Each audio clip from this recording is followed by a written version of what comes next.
আর আল্লাহ দিবেন। ছাত্র জীবন থেকে কোনো অভাব দেখতেছি না, আলহামদুলিল্লাহ। ভালো একটা নজর মা বাবার প্রতি ছিল। ওই ছাত্র জীবনে 500 টাকা বেতন পেয়েছি, জমায়া জমায় বাড়ি থেকে একটা মাছ কিনেছি আব্বার সামনে। মা খুব খুশি হয়ে গেছে, বাবা খুব খুশি হয়ে গেছে। বাজার থেকে আঙ্গুল নিজে কিনে নিতাম, বেদানা নিতাম, মায়ের পাশে বসতাম, মায়ের মুখে তুলে দিতাম, আব্বার মুখে তুলে দিতাম। মায়ের চোখ দিয়ে দর দর করে পানি বের করে দিত।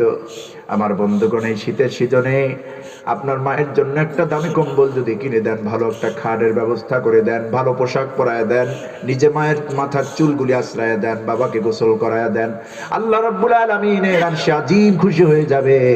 আমার বন্ধুগণ, এইটা যদি আমরা করি, আল্লাহ এই জন্য বলেছেন, তুমি তোমার আমার ইবাদতের পরই প্রথম স্তরে বান্দাদের হকের মধ্যে প্রথম দাবিদার তোমার মা বাবা।